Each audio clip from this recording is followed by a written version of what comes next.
ओम शांति। 6 सितंबर 2023 के ईश्वरीय महावाक्य। पहले सुनते हैं मुरली के मुख्य पॉइंट्स। बाबा ने कहा, भले पुरुषार्थी हो, अभी तक संपूर्ण कोई बना नहीं है, लेकिन कभी कोई बेकायदे चलन नहीं चलने। तुम्हें बाप का फरमान है, निरंतर मुझे याद करो। बाप की आज्ञा ना मानना भी बहुत बड़ा पाप है। सब आत्माओं का कर्म बंधन अपना अपना है, इसलिए ग्रस्त व्यवहार में रहते हुए अगर तुम्हें कोई विघ्न आता है तो बाबा से राय जरूर लेनी है। यह 5 विकारों की बीमारी महाभारी है। सुप्रीम सर्जन से दवाई लेते रहेंगे तो माया की बीमारी से बचे रहेंगे। फिर बाबा ने कहा, ज्ञान सागर जो नॉलेज देते हैं उस नॉलेज में तुम्हें तत्पर रहना है। सर्विस के लिए बाप से तुम्हें जो डायरेक्शंस मिले हैं, विशाल बुद्धि बन उन्हें अमल में लाना है। यह है रावण का राज्य। अभी आत्माओं पर विकारों रूपी मैल की छाया पड़ते पड़ते बिल्कुल ही अजामिल बन गई है। इस मैल को उतारना है तो ज्ञान मानसरोवर में डूबे रहो। और लास्ट में बाबा ने कहा, यह पढ़ाई है कमाई। लेकिन जैसे लौकिक कमाई में विघ्न पड़ते हैं, दशाएं बदलती हैं, ऐसे इस रूहानी कमाई में भी बच्चों पर दशाएं बैठती हैं। इसलिए सावधान रहना, ऐसा ना हो माया थप्पड़ मार काला मुंह कर दे। विकारों में गिरा और फट से राहु का ग्रहण लगा, बुद्धि का ताला बंद हो जाता है। यह भी कड़ी गुप्त सजा है। और अब सुनते हैं महावाक्यों को विस्तार से। मुरली का सार। मीठे बच्चे, सर्विस का शौक रखो, विशाल बुद्धि बन सर्विस की भिन्न भिन्न युक्तियां निकालो। जो बातें बिगर अर्थ हैं उन्हें करेक्ट करो। प्रश्न, आत्मा जो अजामिल जैसी गंदी बन गई है, उसको साफ करने का साधन क्या है? उत्तर, उसे ज्ञान मान सरोवर में डुबो दो। अगर ज्ञान सागर में डूबे रहे तो आत्मा की मैल साफ हो जाएगी। दूसरा प्रश्न, ब्राह्मणों के लिए सबसे बड़ा पाप कौन सा है? उत्तर, ब्राह्मण अगर बाप की आज्ञा ना माने तो यह बहुत बड़ा पाप है। बाप की पहली आज्ञा है, तुम मुझे निरंतर याद करो, लेकिन बच्चे इसमें ही फेल हो जाते हैं। फिर माया कोई न कोई विकर्म करा देती है। गीत, छोड़ भी दे आकाश सिंहासन, अब धरती पर आ जा रे। ओम शांति। बच्चों की बुद्धि में क्या आता है? कौन आया है? बाप, टीचर, सतगुरु। बाबा कहते, मात पिता अक्षर तो जरूर चाहिए। मात पिता अक्षर भारत में प्रचलित है।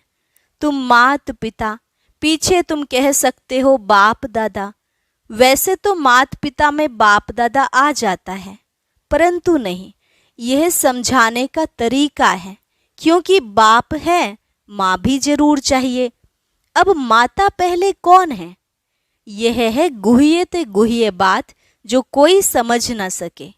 क्या प्रजापिता ब्रह्मा होने से भी माता चाहिए? प्रजापिता ब्रह्मा के साथ कोई प्रजापत्नी भी चाहिए? नहीं, प्रजापत्नी नहीं चाहिए, क्योंकि यह मुख्य वंशावली है। इसलिए ब्रह्मा की पत्नी कोई हो नहीं सकती। यह बहुत गुह्य और गंभीर बातें हैं। इसे समझने और धारण करने के लिए बुद्धि चाहिए। यह एक ही बाप है जो बच्चों के सम्मुख आते हैं। तुम तो समझते हो मात पिता बाप दादा सम्मुख आया है। बच्चे बाहर में सर्विस करते हैं।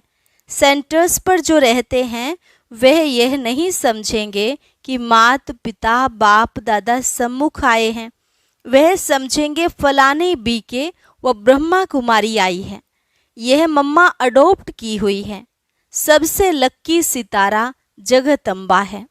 यह संभालने के लिए मुख्य है, इसलिए इन पर कलश रहता है।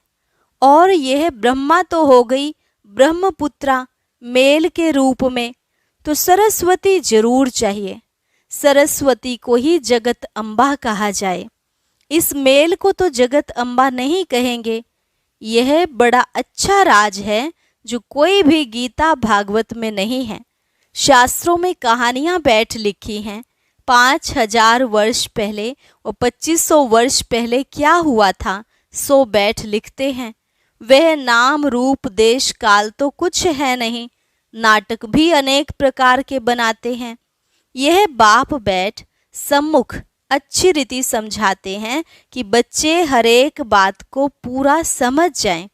इन गीतों में भी कोई बिगर अर्थ अक्षर हैं। अब आकाश तत्व तो यह है, इसमें तो हम बैठे हैं।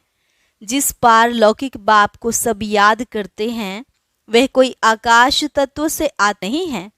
अगर कृष्ण की आत्मा कहें वह तो यहाँ ही है। सब मुख्य मुख्य आत्माएं धर्म स्थापक आदि यहाँ ही हैं। कृष्ण की आत्मा भी 84वें जन्म में यहाँ ही है। उनकी आत्मा को तो बुला न सके। यह परम पिता परमात्मा को बुलाया जाता है कि आओ अपना महतत्व निर्वाण धाम छोड़कर वहां से आओ। तुम आत्माओं का सिंहासन तो महतत्व है। आकाश में तो तुम जीव आत्माएं रहती हो। यह मांडवा है खेल चलने का। जब गीत सुनते हो दिल में आप ही करेक्ट करते जाओ। यह तो जिन्होंने नाटक बनाए हैं उन्होंने ही फिर गीत बनाए हैं। फिल्म शूट करने वालों को भी समझाना चाहिए। इसमें बड़ी विशाल बुद्धि चाहिए। बाबा राय देते हैं सर्विस के लिए। यह ड्रामा जिसने बनाया है उन्हें समझाना चाहिए, उनसे मिलना चाहिए। इतनी समझ चाहिए। बाप तो डायरेक्शन देंगे। बाप को तो जाकर पूछना नहीं है। बाप तुम बच्चों को डायरेक्शन देंगे कि ऐसे ऐसे करो, श्रीमत पर चलो। वास्तव में धरती यह भारत खंड है। भारत में ही उनका आना होता है। भारत ही उनका बर्थ प्लेस है। सभी उस निराकार फादर को ही बुलाते हैं। कृष्ण तो सबका फादर नहीं है। और मुरली जो दिखाते हैं वह कोई काठ की तुतारी तो नहीं है जो कृष्ण के हाथ में देते हैं। मुरली तो वास्तव में ज्ञान की है। गॉडेस ऑफ नॉलेज सरस्वती को कहते हैं। राधे को नहीं कहेंगे, कृष्ण को भी नहीं कहेंगे। यह तो जोड़ी है बाप और बच्चे की। सरस्वती को कहा जाता है गॉडेस ऑफ नॉलेज। तो जरूर प्रजापिता ब्रह्मा ब्रह्मपुत्रा भी गॉड ऑफ नॉलेज होना चाहिए। लेकिन ब्रह्मा के लिए तो गाया नहीं जाता। गॉड इज नॉलेजफुल कहा जाता है। ब्रह्मा नॉलेजफुल नहीं, गॉड इज नॉलेजफुल। परम पिता परमात्मा ज्ञान सागर है तो जरूर अपने बच्चों को ज्ञान देंगे। पहले पहले इनमें प्रवेश कर इन द्वारा दूसरों को देते हैं। इनमें सब लक्की सितारे आ जाते हैं। ज्ञान सूर्य, फिर ज्ञान चंद्रमा, यह ब्रह्मा हुए। फिर चाहिए ज्ञान चंद्रमा के नज़दीक एक सितारा जो चंद्रमा के सामने खड़ा रहता है। वह बहुत तीखा होता है। उनको ज्ञान लक्की सितारा कहेंगे। उनका नाम सरस्वती रखा हुआ है। सरस्वती बेटी हो गई ना। यह तो बाप भी हुआ, बड़ी नदी भी हुई। बहुत बड़ी नदी है। सब नदियों का मेल सागर में होता है। सागर और नदियों का मेला होता है। सरस्वती भी सागर में मिलती है। उनका मेला नहीं लगता है। मेला ब्रह्मपुत्रा नदी का लगता है। यह नदी वंडरफुल है, मेल है। नदी तो फीमेल को कहा जाता है। यह गुह्य राज बहुत समझने लायक है, परंतु यह बातें पहले पहले कोई को नहीं बतानी चाहिए। पहले तो लौकिक मात पिता पारलौकिक मात पिता का राज समझाना चाहिए। लौकिक मात पिता से अल्पकाल क्षण भंगुर सुख का वर्षा मिलता आया है। यह तो पक्का याद रहना चाहिए। दूसरा कोई दो बाप का राज समझा न सके। वह तो जानते ही नहीं। गाते हैं तो मात पिता हम बालक तेरे। अब पिता सर्वव्यापी है तो माता कहाँ गई, ये समझने की बात है ना। मात पिता चाहिए ना। मात पिता कहा जाता है निराकार को, परंतु यह समझते नहीं कि इनको मात पिता क्यों कहा जाता है। वह तो गॉड फादर है। फिर कहते हैं एडम और ईव। एडम ही ईव है, यह नहीं समझते। प्रजापिता ब्रह्मा, वही फिर माता हो गई। एडम और ईव अथवा आदम बीबी कहते हैं, परंतु अर्थ नहीं समझ सकते हैं। बच्चे समझ सकते हैं आदम बीबी, वास्तव में यह है बीबी सो आदम है। इनको बीबी आदम दोनों नहीं कह सकते हैं, वह तो है बाप। यह बड़ी पेचीली बातें हैं। भारत में गाते भी हैं तुम मात पिता, ऐसे ही सुनी सुनाई पर गाते रहते हैं, अर्थ कुछ नहीं समझते। सतयुग को बहुत दूर ले गए हैं, लाखों वर्ष कह देते हैं। लॉन्ग लॉन्ग भी कितना, कहानी तो नजदीक की ही सुनाई जाती है। तुम समझा सकते हो लॉन्ग लॉन्ग अगो, यानी 5000 वर्ष पहले इस भारत में देवी देवताओं का अखंड अटल सुख शांतिमय राज्य था, और कोई राज्य नहीं था। यह अक्षर कोई विद्वान आचार्य कह नहीं सकते। देवी देवताओं का राज्य था।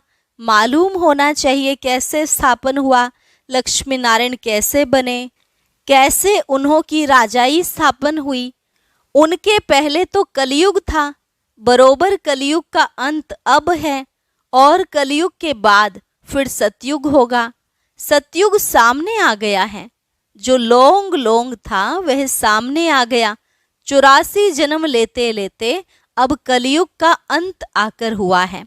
अभी तुमको कहेंगे 5000 वर्ष पहले इन लक्ष्मी नारायण का सतयुग में राज्य था, अभी नहीं है।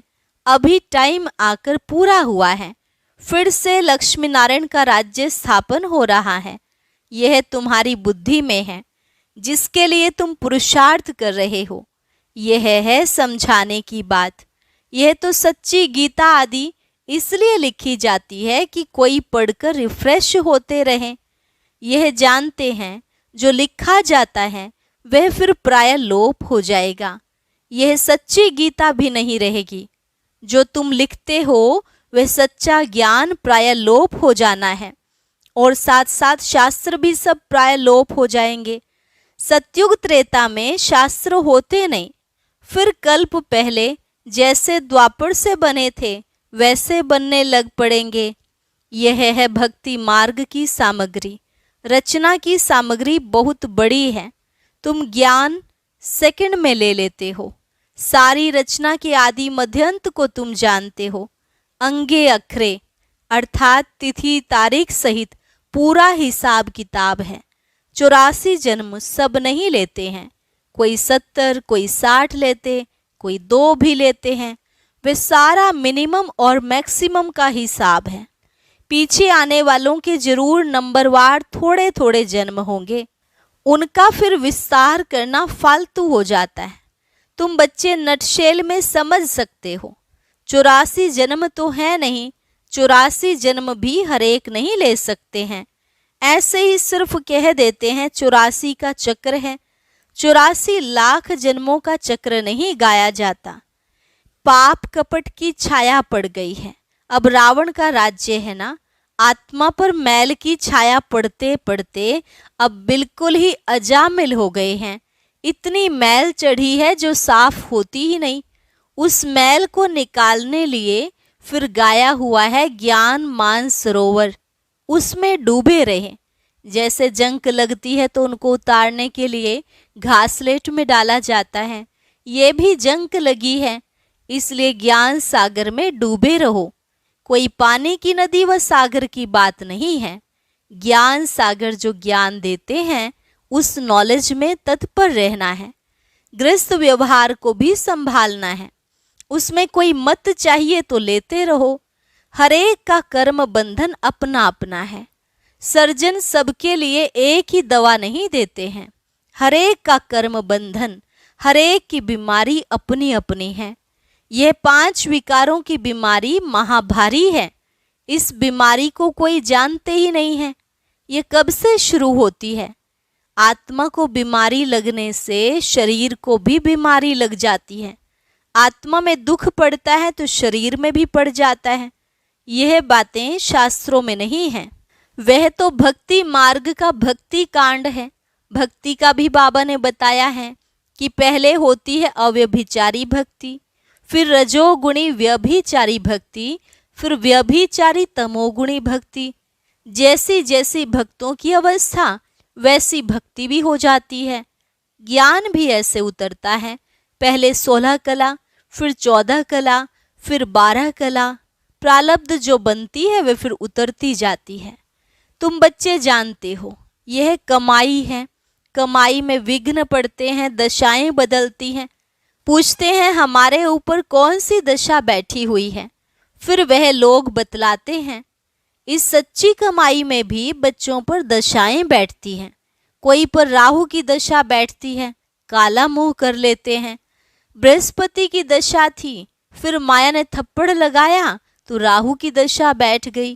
काम में गिरा और फट से राहु का ग्रहण लगा, ताला बंद हो जाता है। यह है गुप्त कड़ी सजा। वे फिर कभी कह नहीं सकेंगे कि भगवान उवाच काम महाशत्रु है। सन्यासी भी काम महाशत्रु के कारण ही स्त्री को छोड़ चले जाते हैं। यह भी निवृत्ति मार्ग की पवित्रता भारतवासियों के लिए अच्छी है। भारतवासी ही पवित्र से अपवित्र बनते हैं, तो उन्हों को थमाने के लिए यह सन्यासी हैं। मरम्मत के लिए यह पवित्रता है। पवित्रता की ताकत से ही सृष्टि इतना चलती है। अभी तो वे भी पतित बन पड़े हैं, तुम्हें उनकी भी सर्विस करनी है। सर्विस का तुम बच्चों को बहुत बहुत शौक होना चाहिए। बेकायदे कोई भी चलन नहीं चलनी है, भल पुरुषार्थी हो। संपूर्ण तो कोई नहीं बना है, कुछ न कुछ पाप होते रहते हैं। बाप की आज्ञा ना माना यह भी बड़ा पाप है। बाप का फरमान है निरंतर मुझे याद करो। जानता हूं कि कर नहीं सकेंगे, परंतु तुम पूरा पुरुषार्थ ही नहीं करते हो। जो करेंगे वह अच्छा पद पाएंगे। अच्छा, मीठे मीठे सिकिलधे बच्चों प्रति मात पिता बाप दादा का याद प्यार और गुड मॉर्निंग। रूहानी बाप की रूहानी बच्चों को नमस्ते। रूहानी बच्चों की रूहानी बाप दादा को नमस्ते नमस्ते, गुड मॉर्निंग। धारणा के लिए मुख्य सार। पहली पॉइंट, 5 विकारों की बीमारी से मुक्त होने के लिए सर्जन की राय लेते रहना है। आत्मा पर कोई बीमारी न लगे इसकी संभाल करनी है। सच्ची कमाई करनी और करानी है। कोई भी बेकायदे चलन नहीं चलनी है। राहु की दशा कभी ना बैठे, इसके लिए बाप के फरमान पर सदा चलना है। वरदान, याद और सेवा द्वारा सब चक्करों को समाप्त कर क्षमा पर फिदा होने वाले सच्चे परवाने भव। याद और सेवा द्वारा सब चक्करों को समाप्त कर क्षमा पर फिदा होने वाले सच्चे परवाने भव। जो बच्चे याद और सेवा में सदा बिजी रहते हैं वह सभी चक्रों से सहज ही मुक्त हो जाते हैं। कोई भी चक्र रहा हुआ होगा तो चक्कर ही लगाते रहेंगे। कभी संबंधों का चक्र, कभी अपने स्वभाव संस्कार का चक्र। ऐसे व्यर्थ के सभी चक्र समाप्त तब होंगे जब बुद्धि में सिवाय क्षमा के और कुछ भी ना हो। क्षमा पर फिदा होने वाले क्षमा के समान बन जाते हैं। ऐसे फिदा होने वाले अर्थात समा जाने वाले ही सच्चे परवाने हैं। स्लोगन, जो सच्चे पारस बने हैं उनके संग में लोहे सदृश आत्माएं भी सोना बन जाती हैं। जो सच्चे पारस बने हैं उनके संग में लोहे सदृश आत्माएं भी सोना बन जाती हैं। अच्छा, ओम शांति। अब सुनते हैं आज का अव्यक्त ज्ञान मोती। इसके लिए ऊपर दिए गए बॉक्स पर क्लिक करें।